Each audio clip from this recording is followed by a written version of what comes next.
तमस्तु मा विद्विषावहैः। ॐ शान्ति शान्ति शान्ति।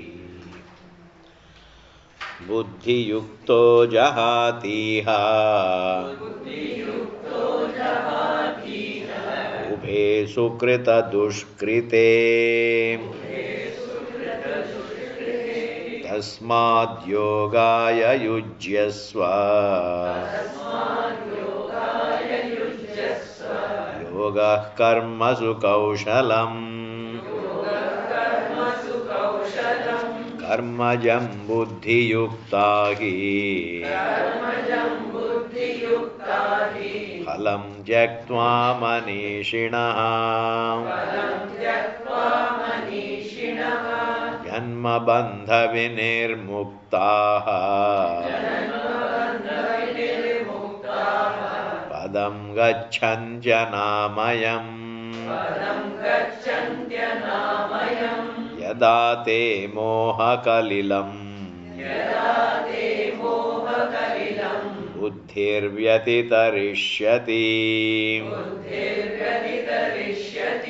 तदा गन्तासि निर्वेदम् श्रोतव्यस्य श्रुतस्य च श्रुतिभिः प्रतिपन्ना ते यदा स्थास्यति निश्चला समाधावचला बुद्धिः तदा योगमवाप्स्यसि स्थितप्रज्ञस्य का भाषा समाधिस्थस्य केशव स्थितधिः किं प्रभाषेत किमासीतं व्रजेत किम्।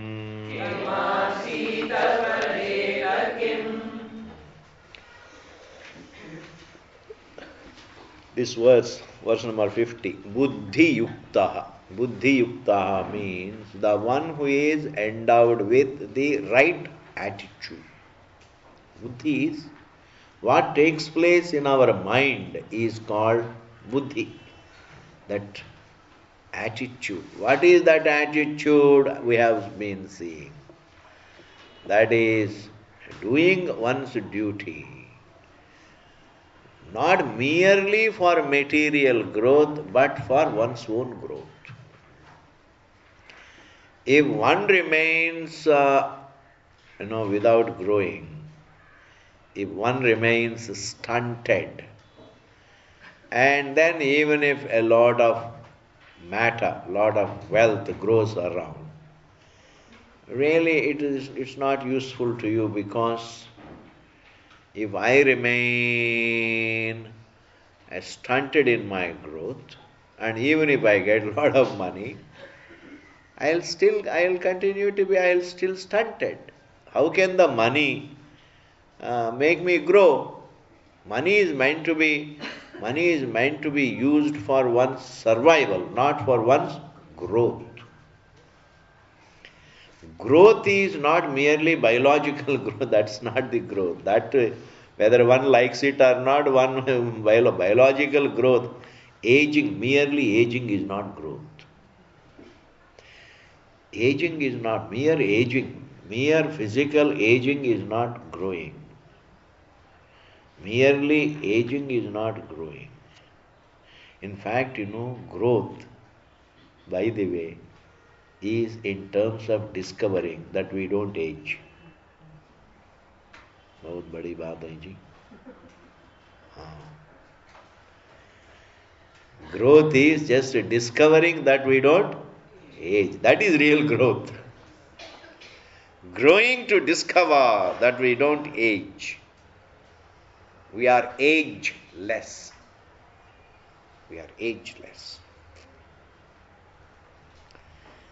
Now, that kind of growth can money give? Can money give that kind of growth? No. Therefore, what is the right attitude? Krishna says here, right attitude is that which contributes to your growth. Your right attitude is that which contributes to your. When you grow, then you cease to be a problem to others, and that way you cease to be a problem to yourself. We always become a problem to ourselves by way of becoming a problem to others. You better note down. Swami ji थोड़ा आराम से बोल दीजिए. हाँ जी. We become a problem to ourselves by way of becoming a problem to others. So you nag somebody and get nagged. And when you get nagged, then you complain. Oh, this person is nagged. Swamiji, my daughter-in-law nags me. And then I make inquiries with your daughter-in-law. Your daughter-in-law says, no, that's not the truth. The reverse is the truth. My mother-in-law nags me. But anyway, each is mother-in-law, daughter-in-law, both are a problem to themselves by way of nagging each other. Therefore, unless really we nag, we don't get nagged. Generally. Out of sometimes prarabdha, sometimes you don't nag, but you get nagged. It's a karma. It's a prarabdha. I am making a distinction between our mistakes, present mistakes, and prarabdha. Sometimes you are very good, but the others are not good to you. Understand, that's a case of prarabdha. That's a case of prarabdha. Sometimes you are so kind, the other person is so unkind. That is a case of prarabdha. And such situations are very rare. Such situations they are not very common. Please understand. They are not very common. You are good, but the other person is not good. Very rare.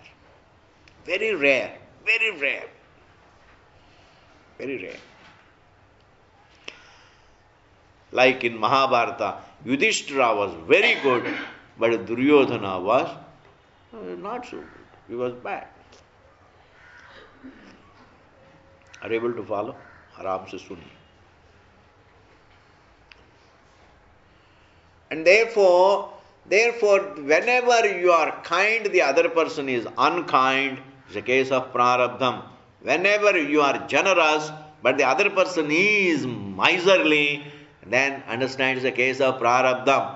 You are caring, and the other person doesn't care. It's a case of prarabdham, and such cases are there in this world, but they are rare. But generally what we come to see in this world,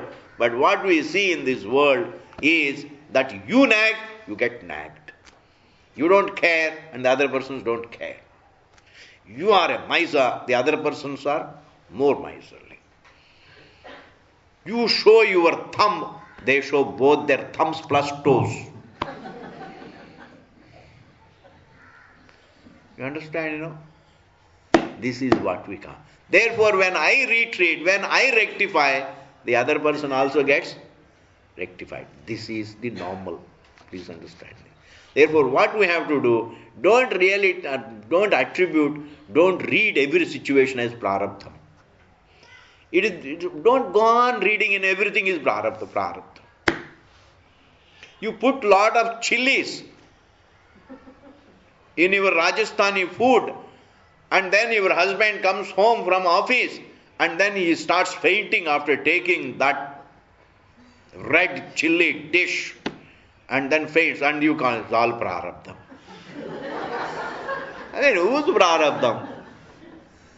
How can you say it is a prarabdha? You see, you can't really, you can't reading everything, reading prarabdha into everything, reading every event as a destiny is not right. It is It is trying to escape from a certain responsibility to reform. We all need to reform because we keep on making mistakes. And we suffer more through our mistakes and less through our prarabdha. Supposing you are all greedy. So you are greedy, and then you are worried, and then you say it's prarabdha. How? It's prarabdha. I say, I am giving you a wonderful definition of prarabdha, and you better use the definition of prarabdha, apply this in your daily life. Prarabdha means something over which, prarabdha is something which I can't change. What I can't change is prarabdha. What I can change is not prarabdha. Therefore, first I must try to change. And if I can't change, then accept it as prarabdha. But first you must try to change the situation. You must try to change the situation. If you are angry and you are angry, and don't call it, that is how I am made, it's my prarabdha. No.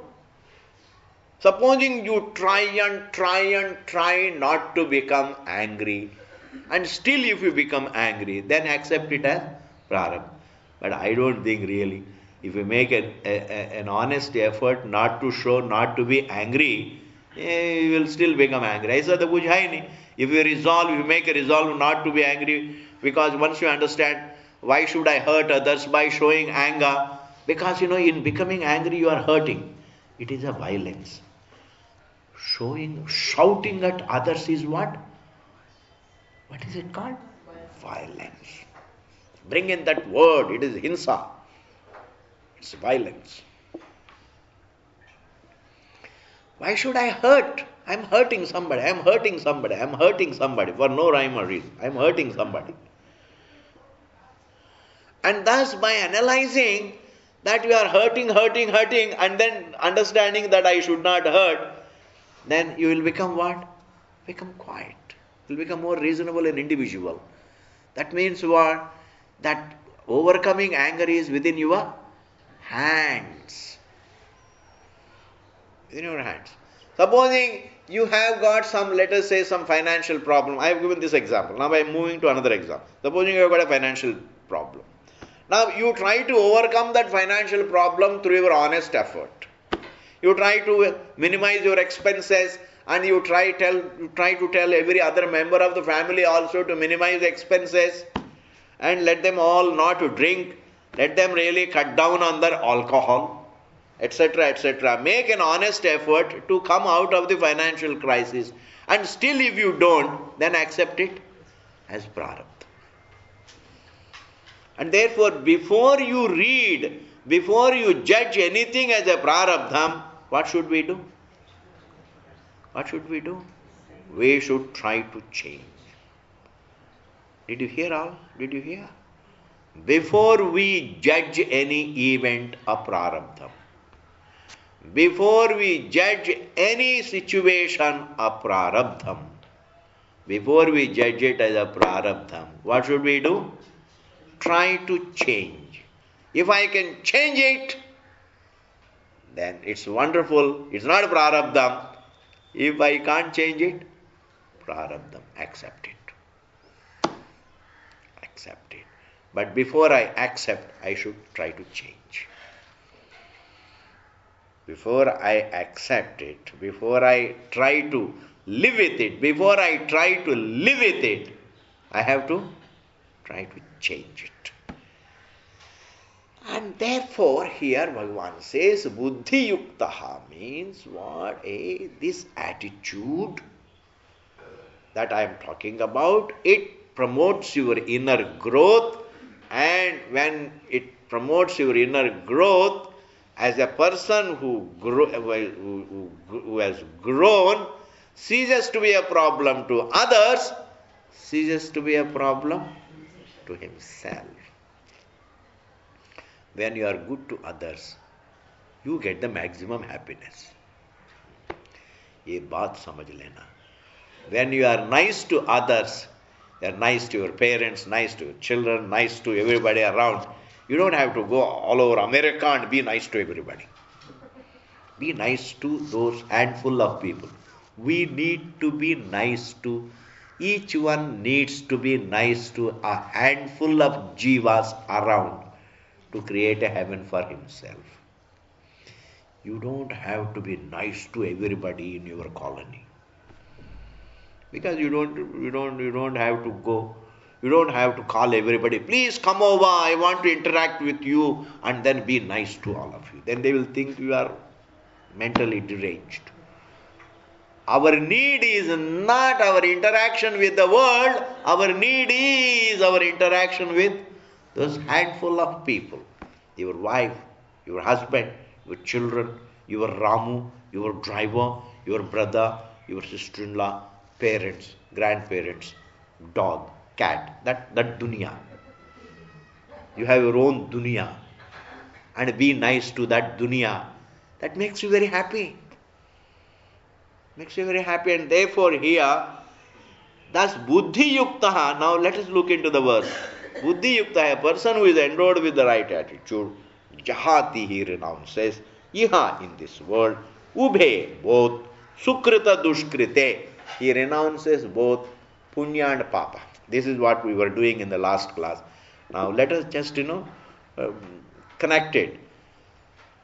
A wise man endowed with the right attitude does not do wrong deeds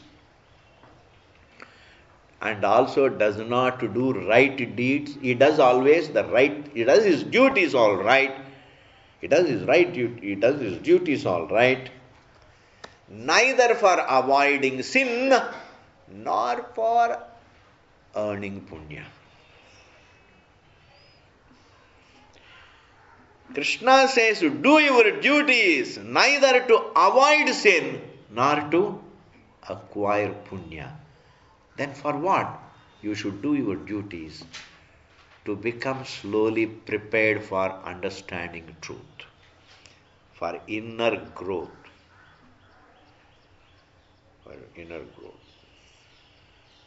For positive inner growth, not for merely avoiding sin. Not for merely acquiring punya for future.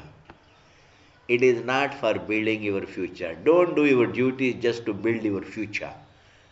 Do your duties to build yourself. To build yourself. Do duties to build yourself, not for just building your material prosperity for the future. बहुत बड़ी बात है जी. You go to school to build your future. Even though everybody says, yes, we go to school. Children are sent to school just to build their future. Is that true? You should know. Children should go to school to build themselves. To build themselves means to qualify themselves to live through the good and bad times in life.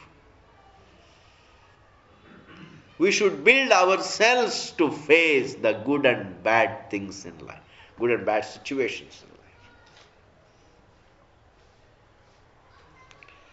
life. And therefore, Krishna says, live your life, do your duties prayerfully. That prayerfulness builds up the person. How? It is said, now please listen. There is a particular sentence called karmana badhyate jantuhu. I am going to repeat it. Karmana badhyate jantuhu. Man is bound by his own actions. Did you hear that? Man is bound by his own actions. How is he bound by his actions? Because when he does his actions, he has certain desires to fulfill, and in the process he does good and bad deeds, and in the process he gets punya papa. Man, gets enmeshed in his own desires, in his own actions, in his own good and bad deeds. He gets enmeshed, ensnared in his own expectations also. Sansar. Man is bound by his own desires, by his own expectations, by his own actions, good and bad, by his own. He makes a mess of himself. Makes a mess of himself. He becomes messed up. Messed up. And therefore, here Krishna says, even though man is bound by his own desires, his own expectations, his own ambitions, his own good and bad deeds, even though he becomes his own trap, but yet Krishna says, you don't have to be bound by, your actions need not bind you, your desires need not bind you, your expectations need not bind you, provided you do all that you do, not for merely material growth, but for your own growth. If there is a prayer in your mind, that prayer will monitor your desires, monitor your expectations. It will constantly, silently keep editing your desires, editing your ambitions, editing your expectations. That prayer keeps on editing your mind. It keeps on editing your mind. And therefore, even though action by nature binds man, but you add wisdom to it, then it loses its fang. It loses its fang. Did you hear that? Action by nature binds, but that binding fang, the actions lose their fangs the moment you do them with wisdom. Meaning you add your wisdom to your actions. You add your wisdom to your actions. Means what? Do them wisely. When you do them wisely, then they can't affect you. They can't affect you if you do them wisely. And I'll give you an example. You know, it is said, curd. You know, curd, C-U-R-D, yogurt, curd. Dahi, समझ में आ गया Swami ji. Dahi. Generally, it becomes little sour. Curd is sour. Definitely sour. Even when you say it is very mitha dahi hai, what you mean is less sour. There is no such thing mitha dahi. There is this. Curd is sour. Shastra says, add sugar to it, it will become amritam. Add sugar, some sweet, some jaggery, sugar or honey. You add something sweet to curd, it becomes amritam. The curd loses its fang of creating ailment. Curd by itself, it is said, it is less healthy. But then curd, if you add some sweetness to it, some honey to it or jaggery to it, then it becomes what? Amritam.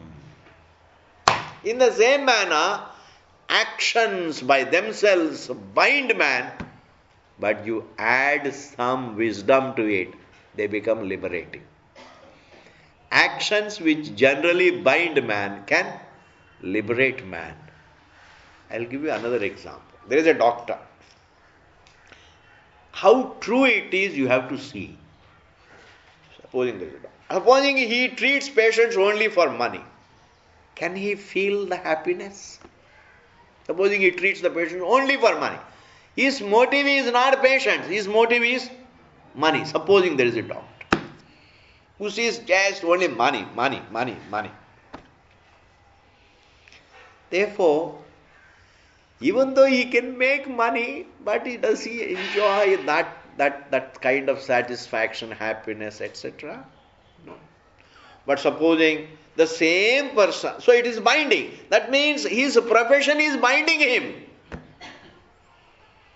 His profession of treating the patients only for the sake of money, nothing else.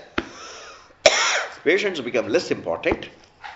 Money becomes more important. Then it becomes binding because he is more and more ambitious and he is more and more, he is less and less relaxed. He is more and more, his greed grows, his greed is increasing, ambition is increasing, desire is increasing, and he is not satisfied with whatever amount of money he gets, and he is always fear, my God, where shall I keep all this money? Because for all the money I am not giving the bill. I am not giving the receipt. कहाँ रखूं? एक अलमेरा तो पूरा हो गया, दूसरा अलमेरा. Now he is day and night, he is only scheming. Is it enjoyable? His life is the life of scheming. You are all the time scheming, scheming, scheming. You are not enjoying. Supposing you change your motive, you change your motive, change your intention, change your direction. Understand, to be a patient means a lot of pain. And how wonderful it would be to help a person out of that pain. Your motive is to liberate a man from pain. Your idea is, your intention is, your direction is, your motive is to liberate the person from pain. And if he gives little less money, more, it doesn't matter. But how wonderful it would be to liberate a person from the pain. If that is the motive, if money is the motive, I am never relaxed. If liberating the person from the pain is the motive, then you are all the time relaxed. Is it not true that he can really enjoy that? And therefore, Krishna says, what is binding can be a liberating thing if one changes the attitude. I am going to say, what can bind me can also liberate me if I change my motive and attitude and direction. What can bind me, what can imprison me, can also liberate me if I change my motive.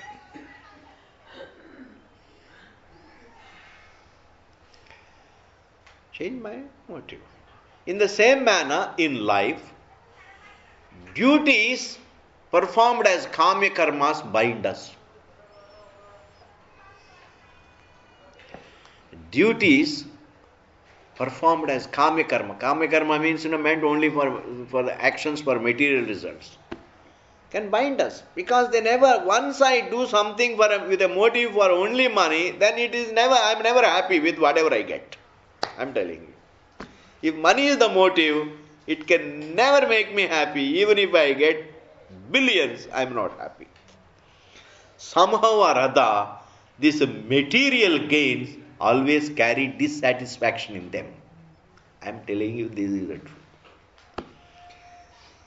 Material gains always carry dissatisfaction. Always. No amount of money can you say enough. When you go for bhandar, there is a Shalinist driver. Please tell him to be there and then tell them. Do something.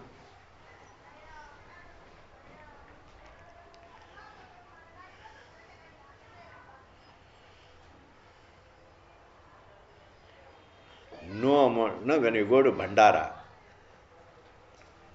and they have given so many items, and you feel you are full, and still things are coming. More kheer is coming, more malpuda is coming. Then what do you say? Enough. Both the hands you put on the plate and say, enough. In Sanskrit it is called alam. Alam. Alam means what? Enough. No more. Enough. This is called alam buddhi. Alam buddhi means the sense that it is enough. Can you have such alam buddhi with any amount of money? Alam buddhi, can you have money? No alam buddhi with any amount of money or with any amount of gold or with any amount of pleasure, with any amount of alcohol, any amount of any addiction. If you are addicted to smoking, no number of cigarettes is enough. Tobacco, any addiction, not enough. Alcohol, not enough. Money, not enough. I'm telling you, listen to this point. And flesh, enjoying flesh, not enough. No pleasure, can you say? Enough. Aur chahiye, aur chahiye. I want more, I want more. The craving grows. Krishna says, well, it is something, you see, it grows away like fire. Kama yesha, krodha yesha, rajoguna, samudbhava, mahashano mahapapma vidyena mihave. The more you add, clarified butter to the fire, ghee to the fire, what will happen? I want more, I want more. The more you give, the more it wants. The more it gives, the more it wants. Similarly, the more you feed the desires, the more they put out their tongues. This is the truth in life. Therefore, let us not do duties merely for material goals. Let us do duties for our inner growth. Our inner growth is more reliable, more trustworthy than the mere growth in. Sometimes, the money comes and goes. But when money goes, who can stand you in good stead? On whom can you rely? Supposing you suddenly lose money and then all the what we call the shares crash, like this, the global crisis is there. These things can happen anytime, anyway. Suddenly something can happen, ups and downs, anyway, part of life. When things are down, then who can support you? आप बताइए, आपके लिए आज का riddle है. When things go down, who can support you? You have to support yourself. You have to support yourself, for which you require wisdom. I should be able to live a simpler life.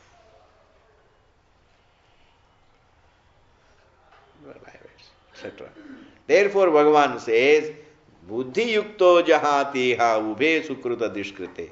Tasmat, therefore, yogaya yujyasva. Yogaya, karma yogaya, yujyasva, be prepared. Be prepared means what? Be prepared means be ready to live your life. Be ready to do your duty more as a yoga. And I defined yoga before. This word yoga is a very beautiful term. Please etymologically understand the root meaning. That itself is an unfoldment. It's an unfoldment, really, yoga. Yoga is derived from the root yuj. Yuj. Y-U-J. Y-U-J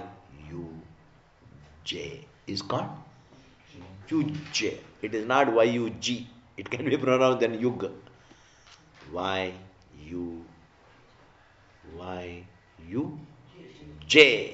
How do you pronounce it? Yuj. Can you pronounce it as yug? No.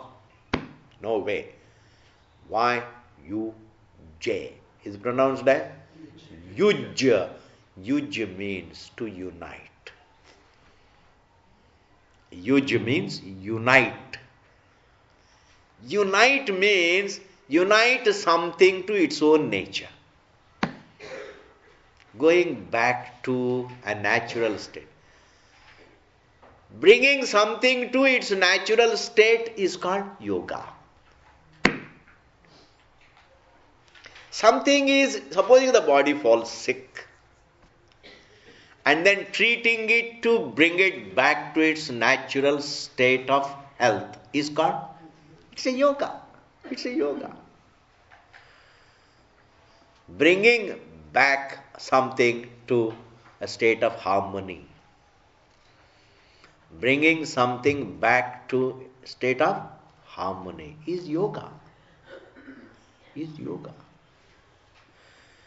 There is so much of noise and noise and noise and noise.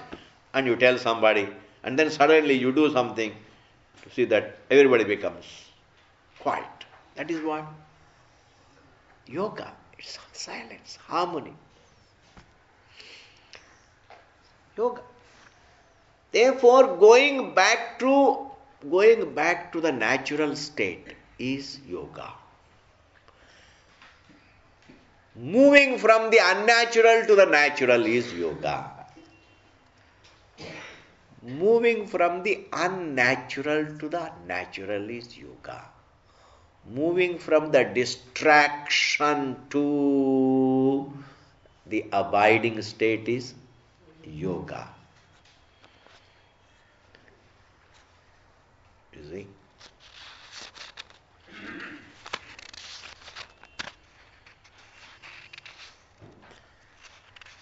Anything, and then in technical terms, moving from the pratishiddha to vihita is yoga. Pratishiddha means forbidden. Vihita means prescribed. What is forbidden? Like, for instance, moving from the violence to the non-violence is yoga. Moving from cruelty to sympathy is yoga. I want you to understand it comprehensively. Generally, whenever we hear the word yoga, we immediately think sitting straight with eyes closed, with eyes half closed is yoga. Sitting with eyes half closed, with eyeballs half raised. Eyeballs half raised. Like Shiva, like Bhagavan Shiva. Looking as though in trance. Sometimes trance, sometimes ecstasy, something. That is nothing. A posture is not yoga. To live a natural life is yoga. To live natural. If you are married, you think of your husband and nobody else. That is yoga. You think of your only wife, not anybody else in your heart. That is yoga. That is yoga. Why? Because the other thing is, it brings about disharmony. Anything that causes disharmony is not yoga. That is a vikshepa. Whereas anything that brings about harmony and fulfillment is yoga. Yoga. And therefore,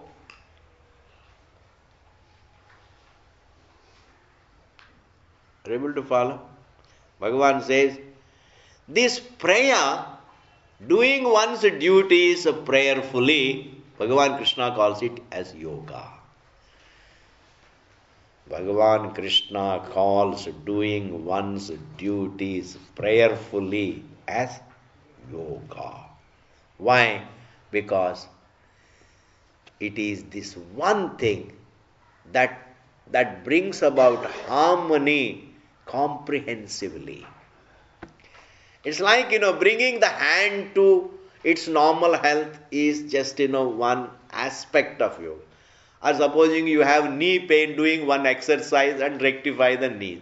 These are all, small things. But this inner attitude, doing duties, doing everything prayerfully brings about harmony in life comprehensively. A comprehensive harmony is brought about through karma. I am telling something huge if you can capture it. Comprehensive harmony is different from harmony in a given department. Harmony in a given department. It's like, you see, you are a physics professor, and when you are teaching in your college, you are a very good teacher because you are thorough with your subject physics. Therefore, you are enjoying your profession as a professor in your college. But then when you come back home, you do not know how to talk to your wife.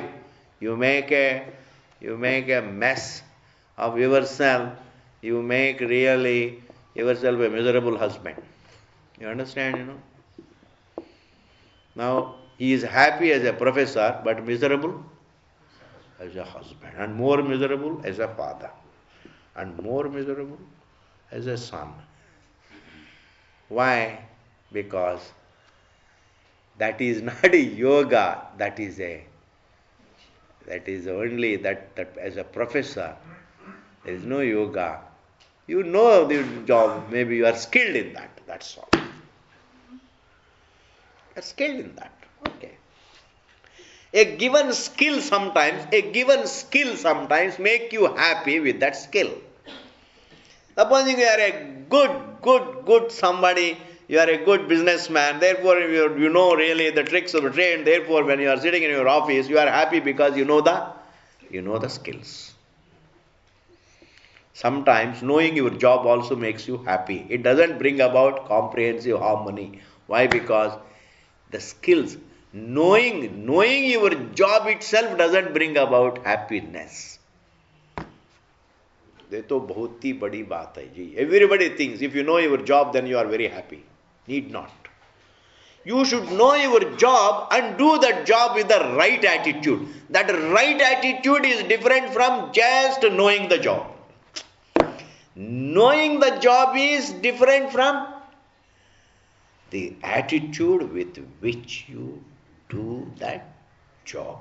Krishna says, doing your job well, because you know your job, but even if you know your job, that itself cannot guarantee your growth and happiness, but doing your job as a prayer to God for inner growth. How does that prayer contribute to inner growth? I have already handled this topic. Prayer really irons out, they remove mental imperfections. Prayer calms down anger, calms down greed, calms down hatred, calms down malice, calms down enmity, calms down hatred. All negative impulses are calmed down. They are made to calm down by prayer. Ritual can't do that job, but prayer can. Swamiji, prayer means not merely saying prayer, but feeling prayer. I want you to understand this. When you say to your children, you love them, is it really a ritual or a mere statement or genuine? You mean it. There is a genuine feeling of love and care for your children. Children also never ask this. Do they ever ask this question, Mommy, do you really love me? Do they ask this question? I don't think. Because they know perfectly well. Parents do love children. It's not a ritual. It's not a ritual. It is not also a mere statement. But it is a genuine feeling. Similarly, when there is a genuine prayer in your heart, that genuine prayer in your heart, what is it? God, my impulses are too difficult to overcome.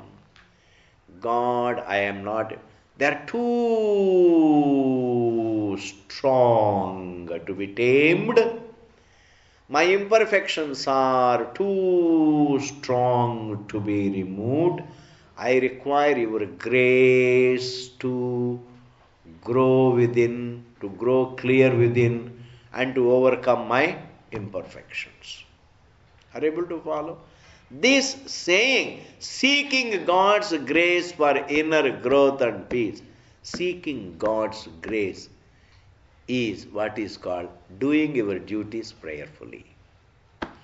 You do your duties and seek God's grace for your inner peace and growth. Thus, this Karma Yoga attitude really brings about harmony comprehensively in your life. Why? Because if there is harmony inside you, there is harmony around you. That is comprehend. What is within is also around. What is around need not be within, but what is within is also around. If there is peace within, then when you are peaceful within, listen, when you are peaceful within, then as a husband you are a peaceful person, you are a happy person. While speaking to the children you are happy, and while teaching in the college you are happy. When you go to office you are happy. When you are talking to Ramu you are happy. When you are talking to your driver you are happy. When you are talking to anybody you are happy. If you are happy with everybody. And also when you are happy, you are good also. As a happy person, you are a good person. As a happy person, you are a good person. As a happy person, you are a kind person. As a peaceful person, you are a considerate person. As a happy person, you are a good person. And therefore, comprehensive harmony is the result of Karma Yoga. Comprehensive peace is the result of Karma Yoga. Therefore, knowing the job alone is not enough, but the attitude with which. He is a good doctor. He knows his job. Does it guarantee him happiness? Maybe it guarantees him money, all right. Skills can guarantee us money, but skills themselves cannot guarantee us happiness. Skills are different from wisdom, attitude. I want you to see the difference. You are an excellent doctor. You studied abroad. You went to study in America. You studied in England also. Studied in India also. You studied all over the world. You are number one. But yet you need not be happy. But the moment you start serving the patients only to relieve them of pain, if you feel their pain and try to pull them out of their pain, then that guarantees happiness. Are you able to follow? That guarantees happiness. And that happiness will guarantee so many other things. Ultimately it qualifies you for the truth. And therefore here, tasmad yoga yujyasva yoga karmasu kaushalam. The last sentence is, this is yoga karmasu kaushalam. Yoga is defined. Karmasu kaushalam, it is generally defined like this. Just, you have to take it. Karmasu kaushalam. It is generally, whenever you see here and there, lot of places you will see translation. Skill in action is yoga. This is one translation. I want you to keep track of all that I am talking. Some people define it as skill in action is yoga, quote unquote. Skill in action is yoga. This is one definition.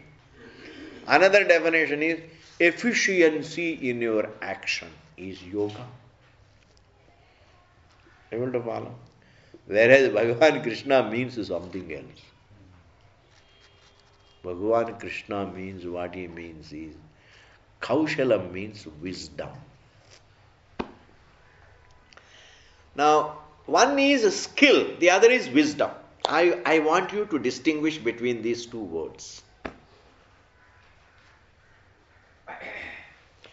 Supposing the curd is sour. If you take it, it will make you fall sick. Add honey to it and take it. And it improves your health. Is it skill or wisdom? It's wisdom. It is wisdom. You ask your son to fix up a frame and he doesn't know how to do it. You take it and then fix it up well. What is it? Skill. It is a skill. It's a skill. There are skills. Skills are the ones with which you perform the action. The know-how about an action is the skill. The attitude with which you do it is wisdom. Swamiji, I didn't follow. The know-how with which you perform the action is the skill. The attitude with which. You see, like, when you get the guest, and you want to serve the guest. With great etiquettes, you go and then they really lay the food on the table and lay the food on the table the same way as it is laid in a 5-star hotel, etc. This is all what? Skill.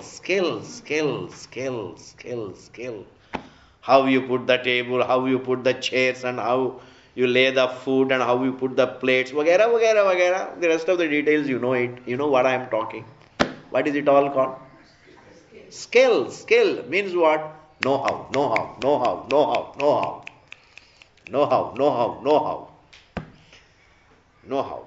That is skill. But with great love and affection, this person has come after a long time. I must make him happy because Bhagavan Krishna says, Shastra says, Aditi Devo Bhava. And when I go to somebody's house, I expect them to look after me with love and affection. Therefore, I must look after this man also with love and affection. This attitude, is it know-how? Is it a skill? No. It is what? Wisdom. Any right attitude is wisdom. Right attitude is wisdom. Even though I call it right attitude, but it is a synonym of wisdom. It's wisdom. You know how to drive. That is called skill. But if somebody is in a hurry, you give him the way. What is it? Wisdom. It's right attitude. Right attitude. Any right attitude that brings you back to harmony, that brings you back to peace, that just neutralizes restlessness is wisdom. Now Krishna says, Yogaha karmasu kaushalam. Yoga is that which is wisdom in your duties. Showing wisdom in your duties is yoga. Showing wisdom in your duties is yoga. Showing wisdom in your actions is yoga. Not showing skill in your action. So, when you are traveling in a Bombay train, a pickpocket does the job so skillfully.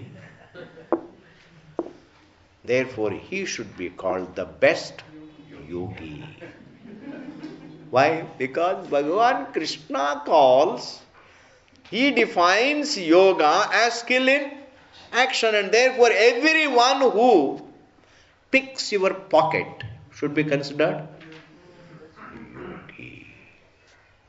Swamiji, that is why all the yogis in America really pick their pockets. Because they're skilled. Skill is what we learn through information. It is a part of the know-how. Are you able to follow? Is attitude another skill? No. I'm telling something. In life, what helps you are both We need to know our job and we need to do our job with the right attitude. Krishna is not teaching skill in Gita. Krishna is teaching the wisdom to be shown in our duties. This is not a book of information.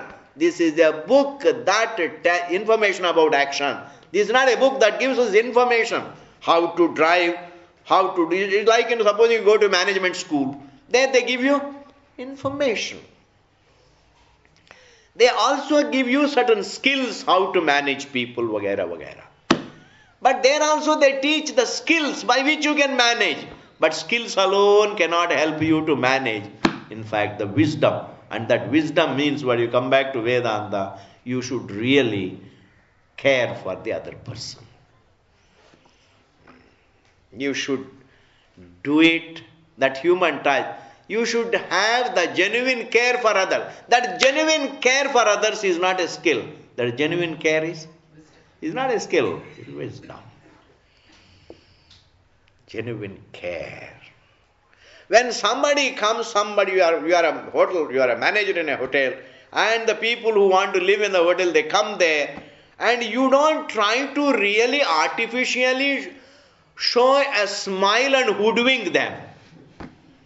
If you give a broad smile and then really attract them, this is all called skill. But when you are involved, when you are indulging in showing skills for success, you are getting tired. Skills really, you are tensed up. Supposing every time you have to give a broad smile to hoodwink, does it not tense up a person? It's getting tensed up.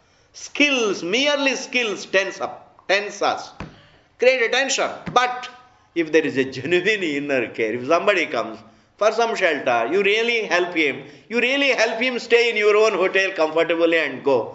Help him stay comfortably in your hotel and go. I tell you, you are enjoying because it is satisfying you. What is that? What is that attitude with which you help a man check in comfortably, check in peacefully, check in pleasantly and check out pleasantly, help him. And you make your money, that is all right. But you help him also comfortably get in and get out. What is that called? So, wisdom. Is it skill? No. That's not skill. That is human care. That is prayer. You do it prayerfully. Because in this God's creation, everybody wants to be helped. If somebody has come to me, I should help him. That attitude is what? Is a prayerful attitude. Therefore, what is yoga? Skill in action or wisdom in action? Then you will say, Swamiji, we can take skill and wisdom to mean the same. No. Skill is different from wisdom. And how there is a difference between the word skill and the word wisdom, I will read Bhagavan Shankaracharya's Vakya and explain to you in the next class. How skill does not mean, how skill is different, wisdom is different. Skill is to be skillful is different, to be wise is different.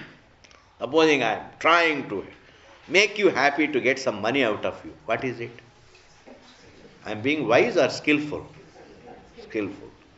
I am being good to you whether you give or not. I as a teacher I teach you and try to explain to you. Baki aapka marzi hai. Bhagwan ki ichha hai. What is that? Wisdom. With wisdom I can go on for years. With skill you will lose interest in a month. You can't teach for years with skill. But you can teach, you can serve your children as a mother for ages. But you can't really go on serving your children if your motive is only you are being skillful to get something out of them. Can you serve them?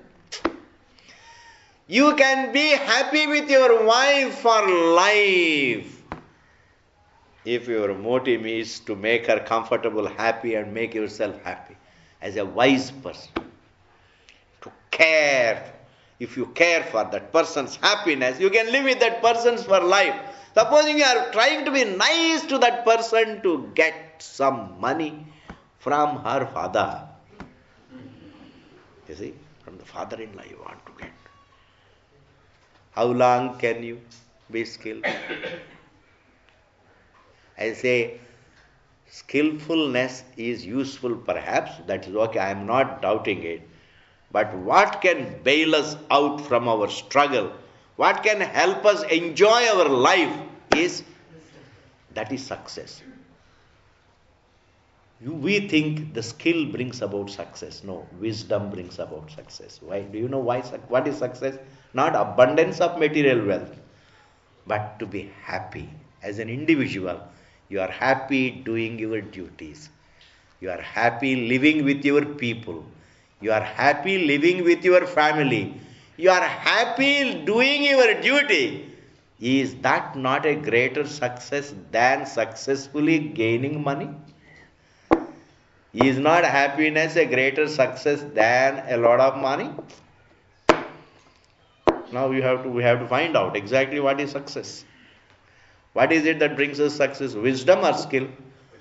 Only wisdom. Karma yoga brings us success. We'll continue it later.